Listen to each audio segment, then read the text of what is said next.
Item ಯಾವುದೇ ಇರಲಿ try ಮಾಡಿ ಆಚಿ ಚಿಕನ್ ಮಸಾಲಾ.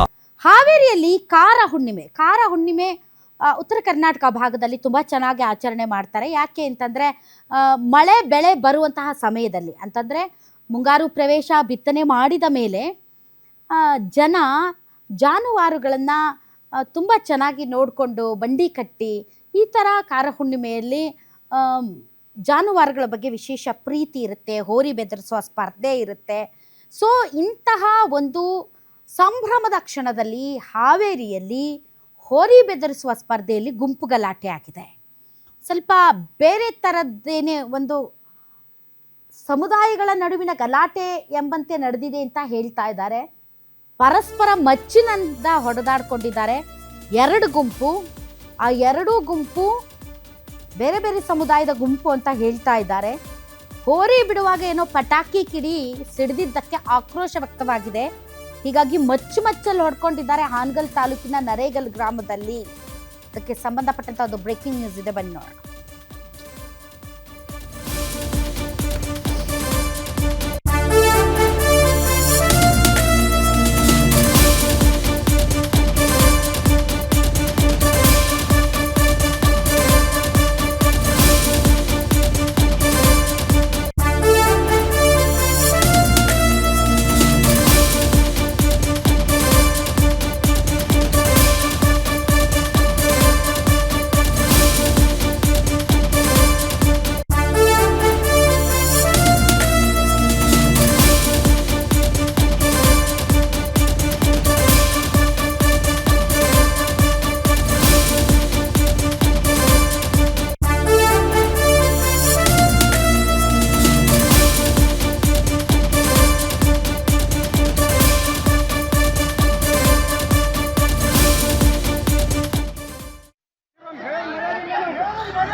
ಗ್ರಾಮದಲ್ಲಿ ಹಿಂದೂ ಮುಸ್ಲಿಂ ಗಲಾಟೆ ಆಗಿ ಒಂದು ಹುಡುಗ ಮುಸ್ಲಿಂ ಹುಡುಗ 4 ಮಂದಿ ಕೈ ಕಡ್ದನ್ರಿ.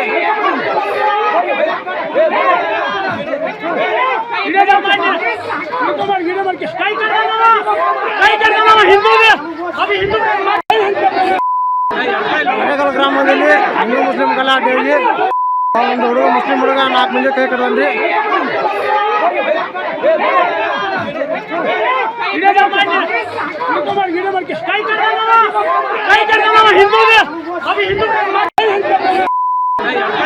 ಗ್ರಾಮದಲ್ಲಿ ಹಿಂದೂ ಮುಸ್ಲಿಂ ಗಲಾಟೆ ಆಗಿ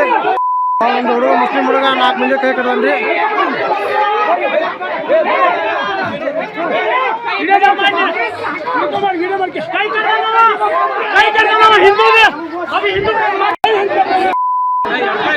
ಗ್ರಾಮದಲ್ಲಿ ಹಿಂದೂ ಮುಸ್ಲಿಂ ಗಲಾಟೆ ಆಗಿ ಒಂದು ಹುಡುಗ ಮುಸ್ಲಿಂ ಹುಡುಗ 4 ಮಂದಿ ಕೈ ಕಡ್ದನ್ರಿ.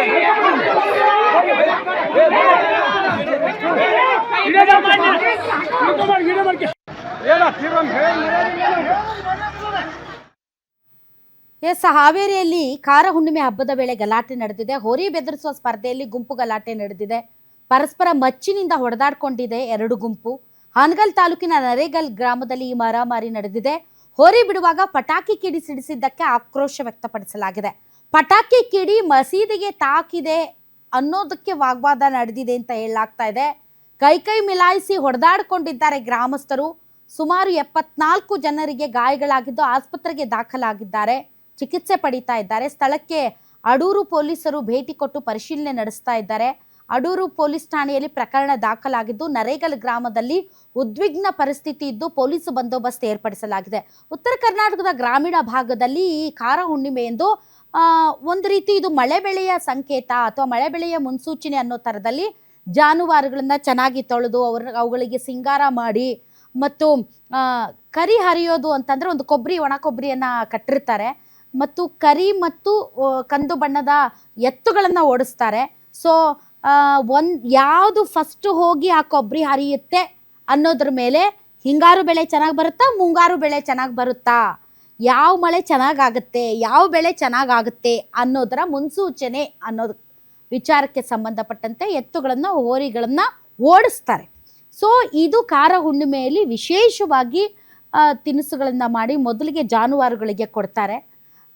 ಸೊ ಈ ಸಂಪ್ರದಾಯ ಇದೆ. ಈ ಸಂದರ್ಭದಲ್ಲಿ ಈ ಹೋರಿಗಳನ್ನು ಎತ್ತುಗಳನ್ನು ಓಡಿಸ್ತಾ ಇರೋ ಸಂದರ್ಭದಲ್ಲಿ ಮೋಸ್ಟ್ಲಿ ಪಟಾಕಿಯನ್ನು ಸಿಡಿಸಿದ್ದಾರೆ. ಆ ಪಟಾಕಿ ಹೋಗಿ ಮಸೀದಿಗೆ ತಾಗಿದೆ, ಅದಕ್ಕೆ ಗಲಾಟೆ ಆಗಿದೆ ಅಂತ ಹೇಳ್ತಾ ಇದ್ದಾರೆ. ಈಗ ಪರಿಸ್ಥಿತಿ ಉದ್ವಿಗ್ನವಾಗಿದೆ. 74 ಜನರಿಗೆ ಗಾಯಗಳಾಗಿದೆ, ಮಚ್ಚಿಂದ ಹೊಡ್ಕೊಂಡಿದ್ದಾರೆ ಅಂತ ಹೇಳಲಾಗ್ತಾ ಇದೆ. ಸೊ ಹೀಗಾಗಿ ಪೊಲೀಸರು ಪರಿಸ್ಥಿತಿಯನ್ನು ಈಗ ಏನು ತಿಳಿಗೊಳಿಸಿದ್ದಾರಾ ಅಥವಾ ಇನ್ನೂ ಕೂಡ ಉದ್ವಿಗ್ನ ಪರಿಸ್ಥಿತಿ ಇದೆಯಾ ಅನ್ನೋದಕ್ಕೆ ಸಂಬಂಧಪಟ್ಟಂತೆ ನಮ್ಮ ಪ್ರತಿನಿಧಿ ರಮೇಶ್ ಈಗ ದೂರವಾಣಿ ಸಂಪರ್ಕಕ್ಕೆ ಬಂದಿದ್ದಾರೆ. ಎಸ್ ರಮೇಶ್, ಘಟನೆಯ ಬಗ್ಗೆ ಹೆಚ್ಚಿನ ಮಾಹಿತಿ ಕೊಡಿ. ಈಗ ಪರಿಸ್ಥಿತಿ ಹೇಗಿದೆ? ಕಂಟ್ರೋಲ್ಗೆ ಬಂದಿದೆಯಾ ಅಥವಾ ಇನ್ನೂ ಬೂದಿ ಮುಚ್ಚಿದ ಕೆಂಡದಂತಿದೆಯಾ? ಪೊಲೀಸರು ಯಾವ ರೀತಿಯ ಮುನ್ನೆಚ್ಚರಿಕೆ ಕ್ರಮ ಕೈಗೊಂಡಿದ್ದಾರೆ? ಎಸ್ ರಾಧಾ ಹಿರೇಗೌಡರು, ಈ ಒಂದು ಘಟನೆ ನಡೆದಿರುವಂತದ್ದು ಹಾವೇರಿ ಜಿಲ್ಲೆಯ ಹಾನಗಲ್ ತಾಲೂಕಿನ ನೆರೇಗಲ್ ಗ್ರಾಮದಲ್ಲಿ. ಈಗ ಸರಿಸುಮಾರು 4 ಗಂಟೆಗೆ ಈ ಒಂದು ಘಟನೆ ನಡೆದಿರುವಂತದ್ದು. ಏನು ಕಾರು ಹುಣ್ಣಿಮೆಯ ಪ್ರಯುಕ್ತ ಊರಿನಲ್ಲಿ ಎಲ್ಲಾ ತರಹದ ಅಲಂಕಾರ ಮಾಡಿರುವಂತಹ ಹೋರಿಗಳನ್ನ ಅಲ್ಲಿ ಏನಂತ ಕರಿ ಹರಿಯುವುದಕ್ಕೆ ಬಿಟ್ಟಿರ್ತಾರೆ. ಆದ್ರೆ ಈ ಒಂದು ಸಂದರ್ಭದಲ್ಲಿ ಅಲ್ಲಿ ಅನ್ಯ ಕೋಮಿನ ಎರಡು ಅಂದ್ರೆ ಮುಸ್ಲಿಂ ಮತ್ತು ಹಿಂದೂ ಏನು ಸಮುದಾಯದ ಏನು ಎಲ್ಲಾ ಜನರು ಕೂಡ ಅದರಲ್ಲಿ ಭಾಗಿಯಾಗಿರ್ತಾರೆ. ಈ ಒಂದು ಹಬ್ಬವನ್ನ ಏನಂತಾರೆ ಎಲ್ಲಾ ಜನಾಂಗದವರು ಕೂಡಿ ಅಲ್ಲಿ ಆಚರಣೆ ಮಾಡ್ತಾರೆ. ಇದು ಒಂದು ಗ್ರಾಮೀಣ ಭಾಗದಲ್ಲಿ ಇರ್ತಕ್ಕಂತ ಒಂದು ಸಂಪ್ರದಾಯ, ಒಂದು ಪ್ರತೀತಿ. ಆದ್ರೆ ಈ ಒಂದು ಗ್ರಾಮದಲ್ಲಿ ಏನು ಅಂತಂದ್ರೆ ಪಕ್ಕದಲ್ಲಿ ಇರುವಂತಹ ಮಸೀದಿಯನ್ನ ಮುಂದಿಟ್ಟುಕೊಂಡು ಈಗಾಗಲೇ ಹೊಡೆದಾಡಿಕೊಂಡಿರುವಂತಹ ಸ್ಥಿತಿಗೆ ಈಗಾಗಲೇ ಎರಡೂ ಕೋಮಿನ ಯುವಕರು ಜನರು ಬಂದಿರುವಂತದ್ದು. ಈಗ ಆ ಯಾವುದು ಸತ್ಯ ಯಾವುದು ಸುಳ್ಳು ಅನ್ನುವಂಥದ್ದು ಇದುವರೆಗೂ ಕೂಡ ಏನಂತಂದ್ರೆ ಕಂಡು ಬಂದಿಲ್ಲ. ಏನು ಮುಸ್ಲಿಂ ಸಮುದಾಯದವರು ಸಮಾಜದ ಬಾಂಧವರು ಹೇಳುವ ಪ್ರಕಾರ ಇಲ್ಲ, ನಮ್ಮ ಮಸೀದಿಗೆ ಏನು ಅಂತಂದ್ರೆ ಪಟಾಕಿಯನ್ನ ಹೊಡೆಯುವಂತ ಸಂದರ್ಭದಲ್ಲಿ ಕಿಡಿಗಳು ಅಂತಂದ್ರೆ ಬಂದಿರುವಂತದ್ದು. ಹೀಗಾಗಿ ನಾವು ಅದನ್ನ ಪ್ರಶ್ನೆ ಮಾಡಿದಾಗ ಏಕಾಏಕಿ ದಾಳಿ ಮಾಡಿದ್ದಾರೆ ಅನ್ನುವಂಥದ್ದು ಹೇಳ್ತಾ ಇದ್ದಾರೆ. ಆದ್ರೆ ಯಾವುದೇ ಕಾರಣಕ್ಕೂ ಕೂಡ ಕರಿ ಹರಿಯುವಂತ ಸಂದರ್ಭದಲ್ಲಿ ನಾವು ಈ ಪಟಾಕಿ ಹೊಡೆಯುವಂಥದ್ದು ಎಲ್ಲಿದೆ, ನಾವು ಪಟಾಕಿಯನ್ನು ಹೊಡೆದಿಲ್ಲ, ಆದ್ರೂ ಕೂಡ ಏನಂತಂದ್ರೆ ದೂರದಿಂದ ಹೊಡೆದಿದ್ದೇವೆ ಅನ್ನುವಂಥದ್ದನ್ನ ಏನಂತಂದ್ರೆ ಹಿಂದೂ ಬಾಂಧವರು ಕೂಡ ಹೇಳ್ತಾ ಇದ್ದಾರೆ. ಹೀಗಾಗಿ ಏನಂತಂದ್ರೆ ವಾದಕ್ಕೆ ವಾದ ಬೆಳೆದು ಏನಂತಂದ್ರೆ ಅಲ್ಲಿರುವಂತಹ ಯುವಕರಾಗಿರ್ಬೋದು ಅಥವಾ ಏನು ಪುಡಿ ರೌಡಿಗಳು ಎಂಬಂತೆ ಈಗ ಕೈಗೆ ಸಿಕ್ಕಿರ್ತಕ್ಕಂಥ ಆಯುಧಗಳನ್ನ ಹಿಡಿದುಕೊಂಡು ರಸ್ತೆ ಬದಿಯಲ್ಲಿ ಅಂತಂದ್ರೆ ಓಡಾಡ್ತಾ ಇದ್ದಾರೆ. ಜೊತೆಗೆ ಹುಡುಗೋಲಾಗಿರ್ಬೋದು, ಮಚ್ಚಾಗಿರ್ಬೋದು, ಬೇರೆ ಬೇರೆ ಆಯುಧಗಳನ್ನ ತೆಗೆದುಕೊಂಡು ಈಗಾಗಲೇ ಹೊಡೆದಾಡ್ಕೊಂಡಿದ್ದಾರೆ. ಕೈಗೆ ಆಗಿರ್ಬೋದು, ಮೈಗೆ ಆಗಿರ್ಬೋದು, ಅನೇಕ ರೀತಿಯಾಗಿರ್ತಕ್ಕಂಥ ಈಗಾಗಲೇ ಗಾಯಗಳಾಗಿದ್ದಾವೆ. ಈ ಒಂದು ಘಟನೆಯಲ್ಲಿ ಸುಮಾರು 7ರಿಂದ 8ಕ್ಕೂ ಅಧಿಕವಾಗಿರ್ತಕ್ಕಂಥ ಜನರಿಗೆ ಈಗ ಗಾಯ ಆಗಿರುವಂತಹ ಸಂದರ್ಭ ಈಗ ಅಂದ್ರೆ ಅನ್ನುವಂತ ಮಾಹಿತಿ ಈಗ ಲಭ್ಯವಾಗಿರುವಂತದ್ದು. ಗಾಯಾಳುಗಳು ಈಗಾಗಲೇ ಹಾವೇರಿ ಜಿಲ್ಲಾ ಆಸ್ಪತ್ರೆಗೆ ದಾಖಲು ಮಾಡಿಸಿ ಈಗಾಗಲೇ ಅವರಿಗೆ ಚಿಕಿತ್ಸೆಯನ್ನು ಮಾಡ್ತಾ ಇರುವಂತದ್ದು. ಸ್ಥಳಕ್ಕೆ ಆದ್ರೂ ಪೊಲೀಸರು ಈಗಾಗಲೇ ಬಂದು DR ವ್ಯಾನ್ ಆಗಿರ್ಬೋದು ಅಥವಾ ಬಂದೋಬಸ್ತ್ ಆಗಿರ್ಬೋದು ಬಿಗಿಯಾಗಿರ್ತಕ್ಕಂಥ ಒಂದು ಕಟ್ಟುನಿಟ್ಟಿನ ಕ್ರಮವನ್ನ ಈಗಾಗಲೇ ತೆಗೆದುಕೊಂಡಿದ್ದಾರೆ. ಎರಡೂ ಸಮುದಾಯದ ಮುಖಂಡರ ಜೊತೆಗೆ ಚರ್ಚೆಯನ್ನ ಮಾಡ್ತಾ ಇದ್ದಾರೆ. ಯಾರು ತಪ್ಪು ಮಾಡಿದರೆ ಅವ್ರ ಮೇಲೆ ನಾವು ಕಾನೂನಿನ ರೀತಿಯಲ್ಲಿ ಕ್ರಮವನ್ನು ತೆಗೆದುಕೊಳ್ತೇವೆ, ಯಾರು ತಪ್ಪು ಮಾಡಿದ್ರೆ ಅವ್ರ ಮೇಲೆ ನಾವು ದೂರನ್ನು ದಾಖಲಿಸಿಕೊಂಡು ಅವ್ರಿಗೆ ಶಿಕ್ಷೆ ಕೊಡಿಸುವ ಪ್ರಯತ್ನ ಮಾಡ್ತೀವಿ ಅನ್ನುವಂಥದ್ದನ್ನ ಎರಡೂ ಸಮಾಜದ ಮುಖಂಡರಿಗೆ ಈಗಾಗಲೇ ಮನವರಿಕೆ ಮಾಡುವ ಮೂಲಕ ಶಾಂತಿ ಸಭೆಯನ್ನು ಕೂಡ ಮಾಡ್ತಾ ಇರುವಂತದ್ದು. ಹೀಗಾಗಿ ಇದರ ಬೆನ್ನಲ್ಲಿ ಈಗಾಗಂತಾರೆ ಪೊಲೀಸರ ಒಂದು ಏನು ಸಶಸ್ತ್ರ ಮೀಸಲು ಪಡೆ ಎಲ್ಲವೂ ಕೂಡ ಈಗಾಗಲೇ ನೆರೇಗಲ್ ಗ್ರಾಮಕ್ಕೆ ಬಂದು ಬೂದಿ ಮುಚ್ಚಿದ ಕೆಂಡದಂತೆ ಸದ್ಯ ಆ ವಾತಾವರಣ ತಿಳಿಯಾಗಿರುವಂತದ್ದು. ಮುಂದೆ ಈ ಒಂದು ಪ್ರಕರಣ ಯಾವ ರೀತಿಗೆ ಹೋಗುತ್ತೆ ಅಥವಾ ಇದರಿಂದ ಬೇಕು ಅನ್ನುವಂಥದ್ದನ್ನೇ ಏನಾದ್ರೂ ಅನ್ಯ ಧರ್ಮೀಯರು ಈ ರೀತಿಯಾಗಿರ್ತಕ್ಕಂಥ ಒಂದು ಜಗಳವನ್ನ ಸೃಷ್ಟಿ ಮಾಡಿದ್ರ, ಶಾಂತಿ ಭಂಗವನ್ನ ಮಾಡಿದ್ರ ಅನ್ನುವಂಥದ್ದು ಪೊಲೀಸರು ಕೂಡ ತನಿಖೆ ಮಾಡಿದ ನಂತರ ಗೊತ್ತಾಗುತ್ತೆ. ರಾಧಾ ಹಿರೇಗೌಡರು, ಓಕೆ, ಇದು ಯಾರೇ ಮಾಡಿರಲಿ ಈ ರೀತಿ ಸಮಾಜದ ಸ್ವಾಸ್ಥ್ಯವನ್ನು ಹಾಳು ಮಾಡುವಂಥ ಕಿಡಿಗೇಡಿಗಳು ಅವರು ಸಮಾಜದ ಬಾಂಧವರು, ಆ ಸಮಾಜದ ಬಾಂಧವರು, ಈ ಸಮಾಜದ ಬಾಂಧವರು ಅಲ್ಲ, ಅದು ಯಾವ ಸಮಾಜದ ಬಾಂಧವರೇ ಆಗಲಿ ಈ ರೀತಿ ಸಮಾಜದ ಸ್ವಾಸ್ಥ್ಯವನ್ನು ಹಾಳು ಮಾಡುವಂಥ, ಪರಸ್ಪರರ ಮೇಲೆ ಮಚ್ಚು ಲಾಂಗಗಳಿಂದ ಹೊಡ್ಕೊಳ್ಳುವಂಥ ಕಿಡಿಗೇಡಿಗಳು ಯಾರಿದ್ದಾರೆ ಅವ್ರನ್ನ ಹಿಂದೆ ಮುಂದೆ ನೋಡಲಾರ್ದೆ ಹೆಡೆಮುರಿ ಕಟ್ಟಬೇಕು. ಈ ನಿಟ್ಟಿನಲ್ಲಿ ಸರಿಯಾದ ಕ್ರಮ ಕೈಗೊಳ್ಳಬೇಕು. ಮತ್ತು ತಮಗೆ ಗೊತ್ತಿರುವ ಹಾಗೆ ರಮೇಶ್, ಈ ಕರಿ ಹರಿಯೋದು ಒಂದು ರೀತಿ ಊರಿನ ಜನರೆಲ್ಲ ಸೇರಿ ಒಂದು ಸಾಮರಸ್ಯದ ಒಂದು ಸಂಕೇತ. ಇದು ಮುಂದೆ ಮಳೆ ಬೆಳೆ ಹೇಗಾಗುತ್ತೆ ಅನ್ನೋದರ ಮುನ್ಸೂಚನೆ ಅನ್ನೋ ರೀತಿಯಲ್ಲಿ ಈ ಒಂದು ಕರಿ ಹರಿಯೋದು ಅನ್ನೋದು ಒಂದು ರೀತಿ ಇಡೀ ಊರಿನ ಜನರನ್ನ ಒಗ್ಗಟ್ಟಾಗಿರುವಂಥ, ಒಟ್ಟಿಗೆ ಮಾಡುವಂಥ ಹಬ್ಬ ಇದು. ಇದರಲ್ಲಿ ಯಾಕೆ ಸಮಾಜದ ನಡುವೆ ಒಂದು ರೀತಿ ಭಿನ್ನಾಭಿಪ್ರಾಯ ಬರುತ್ತೆ? ಇದು ಒಗ್ಗಟ್ಟಿನ ಮತ್ತು ಒಟ್ಟಿಗೆ ಮಾಡೋ ಹಬ್ಬ ಅಲ್ಲ ಇದು. ನಮ್ ಕಡೆ ಎಲ್ಲ ಒಟ್ಟೊಟ್ಟಿಗೆ ಮಾಡ್ತಾರಪ್ಪ. ಎಸ್ ರಾಧಾ ಹಿರೇಗೌಡ್ರಿ, ಈಗ ನೀವೇನ್ ಹೇಳಿದ್ರಿ ಅದು ನಿಜನೇ.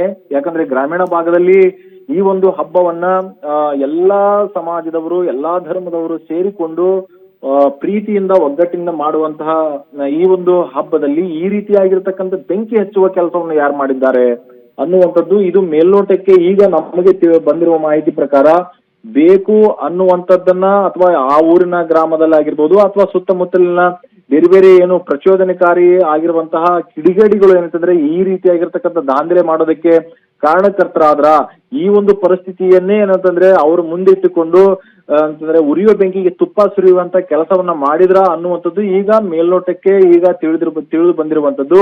ಅದರಲ್ಲೂ ಕೂಡ ಏನಂತಂದ್ರೆ ಈಗ ಇದರಲ್ಲೂ ಕೂಡ ರಾಜಕೀಯವನ್ನು ಈಗಾಗಲೇ ಬೆರೆಸುವಂತಹ ಪ್ರಯತ್ನಗಳೆಲ್ಲವೂ ಕೂಡ ನಡೀತಾ ಇದಾವೆ. ಯಾಕಂದ್ರೆ ಇದರಲ್ಲಿ ಮುಸ್ಲಿಂ ಸಮಾಜದ ಬಾಂಧವರು ಇದ್ದಾರೆ, ಹಿಂದೂ ಬಾಂಧವರು ಇದ್ದಾರೆ. ಆದ್ರೆ ಏಟನ್ನ ತಿಂದವರ ಪೈಕಿ ಆ ಮಚ್ಚಿನ ಏಟನ್ನ ತಿಂದವರ ಪೈಕಿ ಹಿಂದೂ ಸಮಾಜದ ಜನರೇ ಹೆಚ್ಚಿದ್ದಾರೆ ಅನ್ನುವಂಥದ್ದು ಈಗ ತಿಳಿದು ಬಂದಿರುವಂತದ್ದು. ಯಾಕಂದ್ರೆ ಆಸ್ಪತ್ರೆಗೆ ದಾಖಲಾಗಿ ಚಿಕಿತ್ಸೆ ಪಡೀತಾ ಇರುವಂತಹ 8-9 ಜನರ ಪೈಕಿ ಈಗಾಗಲೇ ಅದರಲ್ಲಿ 6-7 ಜನರು ಹಿಂದೂ ಸಮಾಜದ ಜನರು ಕೂಡ ಇದ್ದಾರೆ ಅನ್ನುವಂಥದ್ದು. ಹೀಗಾಗಿ ಇದು ಪೂರ್ವ ನಿಯೋಜಿತವಾಗಿರ್ತಕ್ಕಂಥ ಹಲ್ಲೆ ಆಗಿರ್ಬೋದು ಅಥವಾ ಈ ಒಂದು ಕಾರ ಹುಣ್ಣಿಮೆಯನ್ನೇ ಏನಾದ್ರು ಗುರಿಯಾಗಿಸಿಕೊಂಡು ಈ ರೀತಿಯಾಗಿರ್ತಕ್ಕಂಥದ್ದು ಏನಾದ್ರೂ ಸಂದರ್ಭ ಬಂದಾಗ ನಾವು ಗಲಾಟೆ ತೆಗೆಯೋಣ ಅನ್ನುವಂಥದ್ದನ್ನ ಏನೋ ಪೂರ್ವ ನಿಯೋಜಿತವಾಗಿ ಈಗಾಗಲೇ ಇದನ್ನ ಉಪಾಯ ಮಾಡಿಕೊಂಡು ಪ್ಲಾನ್ ಮಾಡಿಕೊಂಡು ಈ ರೀತಿಯಾಗಿರ್ತಕ್ಕಂಥ ಘಟನೆಯನ್ನ ಮಾಡಿದ್ದಾರೆ ಅನ್ನುವಂಥದ್ದು ಪೊಲೀಸರಿಗೆ ಮತ್ತು ಬೇರೆ ಬೇರೆ ಅಲ್ಲಿರ್ತಕ್ಕಂಥವ್ರಿಗೂ ಕೂಡ ಅಂತಂದ್ರೆ ಒಂದು ಗುಸು ಪಿಸು ಅನ್ನುವಂಥದ್ದು ಈಗ ಚರ್ಚೆ ಆಗ್ತಾ ಇದೆ. ರಮೇಶ್, ಗುಸು ಪಿಸು ಅಲ್ಲ, ಇದು ಯಾಕೆ ಅಂತಂದ್ರೆ ಇದು ಒಂದು ಸಮಾಜದ ಸ್ವಾಸ್ಥ್ಯದ ವಿಚಾರ, ಪರಸ್ಪರ ಬಾಂಧವ್ಯದ ವಿಚಾರ, ಸಹಬಾಳ್ವೆಯ ವಿಚಾರ. ಇದಕ್ಕೆ ಹುಳಿ ಹಿಂಡುವ ಕೆಲಸ ಯಾರು ಮಾಡಿದ್ರು ಕೂಡ ಅವ್ರನ್ನ ಸುಮ್ಮನೆ ಬಿಡಬಾರ್ದು. ಆ್ಯಂಡ್ ಈ ಬಜಾ ಅಂತ್ರಿ ಮತ್ತು ಶಿಳ್ಳೆ, ಚಪ್ಪಾಳೆ, ತಮಟೆ, ಪಟಾಕಿ ಇವೆಲ್ಲ ಕ್ವೈಟ್ ಕಾಮನ್ ಇಂತಹ ಸಂದರ್ಭದಲ್ಲಿ. ಕಿಡಿ ಒಂದು ಬಡೀತು, ಕಿಡಿ ಹಾರ್ತು, ಮಸೀದಿಗೆ ಬಂತು, ದೇವಸ್ಥಾನಕ್ಕೆ ಬಂತು, ಈ ರೀತಿಯಂಥ ಪಿಳ್ಳೆನವ ಇಟ್ಕೊಂಡು ಅಲ್ಲಿ ಏನಾದರೂ ಪೂರ್ವ ನಿಯೋಜಿತ ಉದ್ದೇಶ ಇದ್ದರೆ ಅವ್ರನ್ನ ಯಾವುದೇ ಕಾರಣಕ್ಕೂ ಸುಮ್ಮನೆ ಬಿಡಬಾರ್ದು. ಆಮೇಲೆ ಎಂಥ ಒಳ್ಳೆಯ ಆಚರಣೆ ಇದೆ. ಯಾಕೆ ಅಂದರೆ ಈ ಎತ್ತು ಹೋರಿ ಕೃಷಿಕರ ಬೆನ್ನೆಲುಬು. ಈಗಂತೂ ಸ್ವಲ್ಪ ಟ್ರ್ಯಾಕ್ಟರ್ಗಳು ಬಂದಿದ್ದಾವೆ, ಆದರೂ ಕೂಡ ಉತ್ತರ ಕರ್ನಾಟಕದ ಗ್ರಾಮೀಣ ಭಾಗದಲ್ಲಿ ಈಗಲೂ ಕೂಡ ಆ ಸಂಪ್ರದಾಯ ಇದೆ. ಯಾಕಂದರೆ ಬಿತ್ತನೆ ಮಾಡಿದ ಮೇಲೆ ಜಾನುವಾರುಗಳನ್ನು ಅತ್ಯಂತ ಪ್ರೀತಿಯಿಂದ ಕಾಣುವ, ಅವುಗಳಿಗೆ ಆದ್ಯತೆ ಕೊಡುವಂತಹ ಕರಿ ಹರಿಯುವ ಹಬ್ಬ ಅಂತಂದರೆ ಬೇವಿನ ಎಲೆ ಕಟ್ಟಿ ಅದಕ್ಕೆ ಕೊಬ್ಬರಿ ಕಟ್ತಾರೆ. ಬಿಳಿ ಮತ್ತು ಕಂದು ಬಣ್ಣದ ಎತ್ತುಗಳನ್ನು ಓಡಿಸ್ತಾರೆ.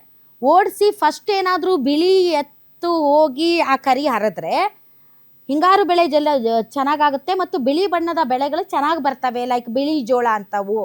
ಇನ್ನೇನಾದರೂ ಕಂದು ಬಣ್ಣದ ಎತ್ತು ಹೋಗಿ ಏನಾದರೂ ಕರಿ ಹರಿದರೆ ಮುಂಗಾರು ಬೆಳೆ ಚೆನ್ನಾಗಿ ಬರುತ್ತೆ ಅನ್ನೋ ಥರದ ಒಂದು ಪ್ರತೀತಿ ಇದೆ. ಮತ್ತು ಓಡಿರುವಂತಹ ಎತ್ತುಗಳು ಯಾವುದು ಫಸ್ಟ್ ಹೋಗಿ ಕರಿ ಹರಿಯುತ್ತೋ ಅದ್ರ ಮಾಲೀಕರಿಗೆ ಒಳ್ಳೆ ಪ್ರೈಸು ಕೂಡ ಕೊಡ್ತಾರೆ. ಮತ್ತು ಗಡಿ ದಾಟಬಾರ್ದು ಆ ಎತ್ತುಗಳು, ಅದನ್ನು ಕೂಡ ರೈತರು ನೋಡ್ಕೊಳ್ತಾರೆ. ಒಂದು ವೇಳೆ ಗಡಿ ದಾಟ್ತಂದ್ರೆ ಮುಂದಿನ ವರ್ಷ ಆಚರಣೆನೂ ಮಾಡಲ್ಲ. ಈ ರೀತಿಯಾದಂಥ ಸಂಪ್ರದಾಯ, ಧಾರ್ಮಿಕತೆ, ಒಂದು ಒಂದು ಒಂದು ಒಂದು ಭಾವನೆಗಳು ಅಟ್ಯಾಚ್ ಆಗಿರುವಂತಹ ಒಂದು ವಿಶೇಷವಾದಂತಹ ಒಂದು ಸಂಭ್ರಮ. ಇದಕ್ಕೂ ಕಲ್ಲು ಹಾಕಿ ಅದಕ್ಕೂ ಸಮುದಾಯ ಸಮಾಜದ ಬಣ್ಣ ಕಟ್ಟಿ